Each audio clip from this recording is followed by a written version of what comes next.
You don't have to know a lot of things in order to make a huge difference for the Lord in the world. But you do need to know a few things that are great and be willing to live for them and die for them. People that make a difference in the world are not people who have mastered a lot of things. They are people who have been mastered by a very few things that are very, very great. If you want your life to count, you don't have to have a high IQ and you don't have to have a high EQ. You don't have to be smart. You don't have to have good looks. You don't have to be from a good family or from a good school.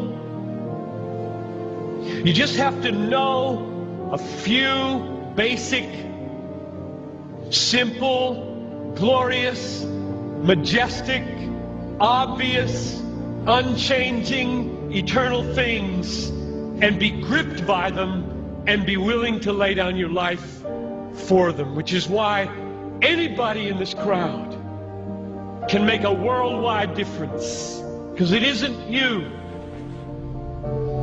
it's what you're gripped with. But one of the really sad things about this moment right now is that there are hundreds of you in this crowd who do not want your life to make a difference. All you want is to be liked. Maybe finish school, get a good job, find a husband or a wife, a nice house, a nice car, long weekends, good vacations, grow old healthy, have a fun retirement, die easy, no hell. And that's all you want.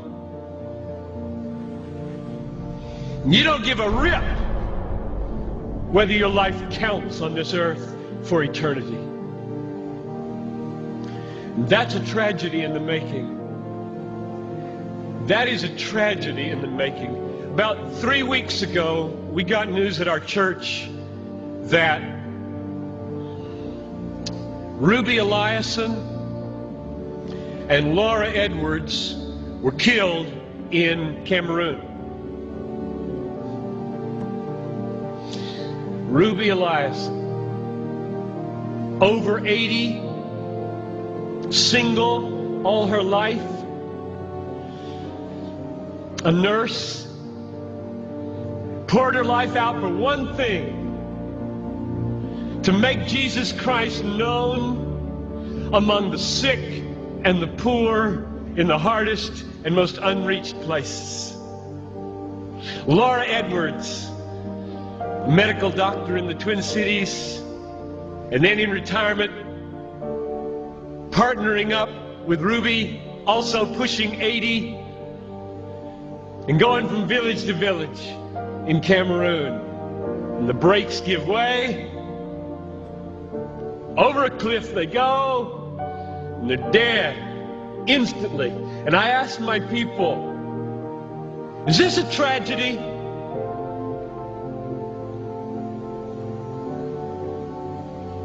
Two women in their 80s, almost, a whole life devoted to one idea: Jesus Christ magnified among the poor and the sick, in the hardest places.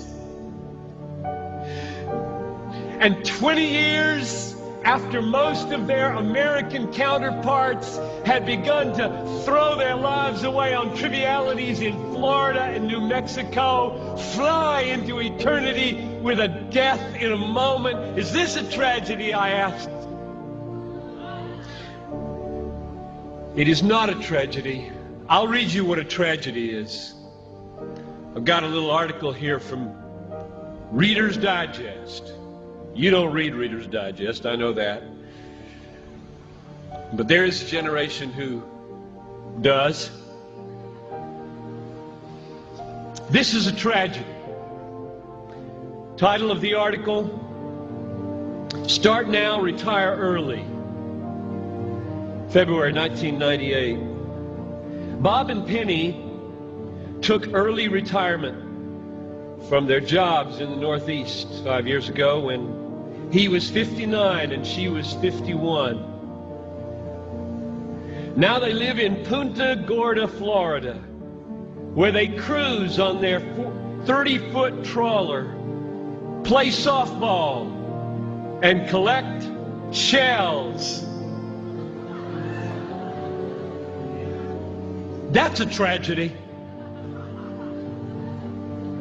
That's a tragedy, and there are people in this country that are spending billions of dollars to get you to buy it.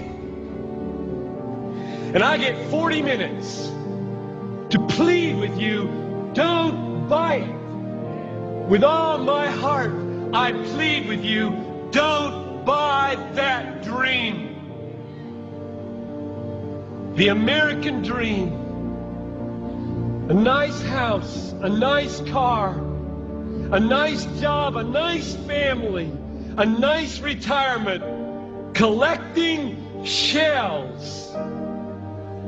As the last chapter, before you stand before the Creator of the universe to give an account with what you did.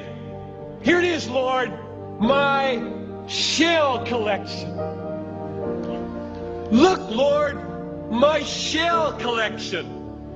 And I've got a good swing. And look at my boat. God, look at my boat, God. Well, not for Ruby and not for Laura. Don't waste your life.